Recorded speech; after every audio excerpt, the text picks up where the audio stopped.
परमेश्वर का वचन कहता है यूहन्ना का 15:7 में, यदि तुम मुझ में बने रहो और मेरी बातें तुम में बनी रहे तो जो चाहो मांगो और वह तुम्हारे लिए हो जाएगा। परस्पर संबंध को इंग्लिश में अबाइड कहा गया है, यानी इसका अर्थ है बने रहना या टिकना परमेश्वर में। हमें प्रभु यीशु के साथ सिर्फ एक संबंध से ही संतुष्ट नहीं होना चाहिए, किंतु वह जो चाहता है वह है अंतरंगता। अंतरंगता का मतलब है इंटीमेसी।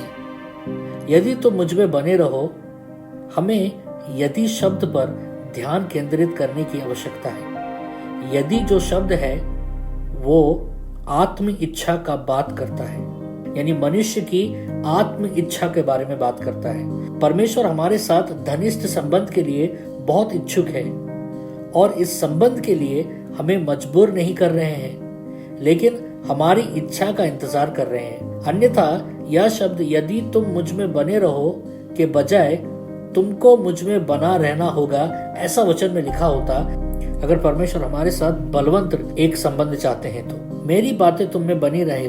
ग्रीक बाइबल में परमेश्वर के वचन को लोगोस और रेमा कहा गया है। लोगोस का उपयोग परमेश्वर के निरंतर लिखित शब्द के लिए यानी धर्मशास्त्र बाइबल के लिए इस्तेमाल किया गया है। बाइबल जो है इसे ग्रीक में थियोनीशियस कहा गया है। थियोनीशियस मतलब दिव्य शब्दावली, यानी परमेश्वर के शब्द थियोनीशियस है, वो दिव्य है।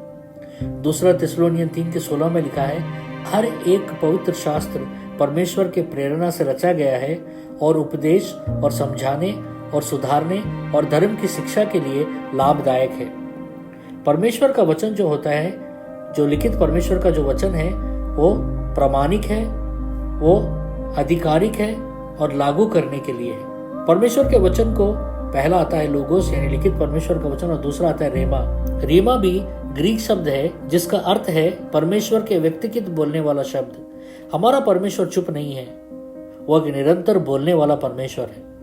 वह न केवल अपने लिखित शब्द के माध्यम से, लेकिन विशेष परिस्थितियों में हमसे सीधे अपने स्वर के द्वारा बात करते हैं। इसलिए हमारे जीवन में अगर परमेश्वर में बढ़ना है तो हमारे जीवन में लोगोस यानी लिखित परमेश्वर का शब्द और रेमा यानी परमेश्वर के आत्मा के द्वारा बोला हुआ शब्द भी हमारे जीवन में होना जरूरी है।